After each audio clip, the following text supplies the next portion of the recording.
Bills Focus is presented by Atwall Eye Care, the official LASIK provider of the Buffalo Bills.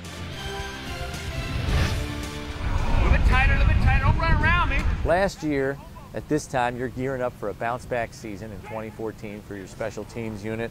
You added a couple of key veteran pieces like Boobie Dixon and Corey Graham. My question is, what were your expectations going into 2014, and how might they differ now going into 2015 with your group? Right. We were able to identify some guys in 13 who could be core players. You know, Marquise Easley all year. Ron Brooks started showing us some stuff. Ty Powell.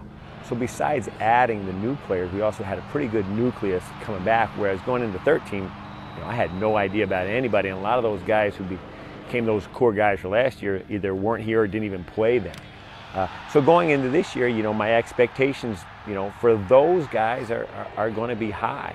And you've been handed some more players with special teams ability this offseason in the form of Percy Harvin, Jerome Felton, John Connor, and Alex Carrington. I know you got to wait for that final 53 to be established, but how much can that group help raise your special teams units play even more? I think with those players, I think you've added, again, very strong nucleus of core guys to give us a chance. But like anything, most important thing, I would trade a lot of stuff for wins. Just give us wins. Our number one job, forget about anything else, is to win football games. And however we need to do it, and however we need to play as a team to get wins, you know, that's how we'll play in the kicking game. Kick return was an area where you had to turn to a few different players last year, due primarily to injury. Punt return as well with McKelvin's injury.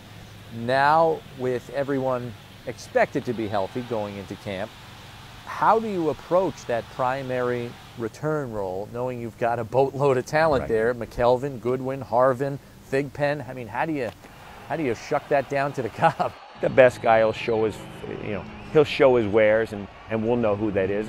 I feel very fortunate, you know, when you add a guy like Percy Harvin, who's been a Pro Bowl, highly productive player. I know playing against him, he's a scary individual to kick the football to. So, along with those other guys, I mean, Thigpen, McKelvin, all those guys have had outstanding years, outstanding games. My job is to try and get the best guy. It could change, you know, week to week. You know, you never know what's going to happen. Some teams in this league still consider a kickoff specialist a luxury, not a necessity. Do you feel Jordan Gay's numbers last season make a strong enough argument to have one? Oh, without question. I mean, the year that Jordan had, and again, we think he's even going to be better, you know, going forward. I think it's not as much of a luxury if you're getting a super highly productive player. I don't care what it is. It may be you may have a guy on your roster that only plays 15 plays a game, but in those 15 plays as a pass rusher, he gets a sack. Well, that value is there, and you know, everybody looks at every position differently. But I think Jordan's value, he showed what he was worth. You know, when in terms of the depth of the kicks, the hang time of the kicks, and really put us in great position to make a lot of plays. How do you see the extra point changes impacting strategies on both sides of the ball on that play? Will field goal units be more aggressive now, field goal block units be more aggressive now, knowing that a fake is probably a lot more unlikely from the 15-yard line than down there at the 2? The margin of error now has been amplified because, I mean, how many times have we seen those PATs that barely slide in and you take them for granted because the depth of the kick didn't hurt you? Well, now things are going to change a little bit because the speed may slow down just a shade because of what's happened. You guys were maybe a little bit quicker on PATs because you could be pushing or pulling the ball a little bit. It wasn't going to make a major difference. You're still able to split the uprights, where now it could change a little bit. Do you think Marcus Easley can be a Pro Bowl special teams player?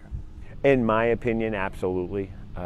You know, he's carved a name out around the league for himself, the way he's performed the last 2 years, and a lot of those accolades are garnered by, you got to establish yourself first, and you've got to have that name recognition that shows you've done it at a high level before, and now the expectations and people are aware of watching you to see if you're still performing at that high level. And we think he can, and we think he will. Again, that'll be at the eye of the beholders, but I know this, we love having him on our team. Knowing you're right there on the cusp, how realistic is finishing #1 in special teams in 2015? Well, I think the reality, number one, is that we have good players. And when you have good players, you have an opportunity to do that. Then all the pieces have to fall into place. I mean, it's a tough deal. One poor play can really hurt you for the whole season. So you got to avoid those big-time negative plays to have a chance. But again, our players are excited. That's something that they want. But more importantly than that, we want wins. So again, we'll trade a lot of those rankings for W's.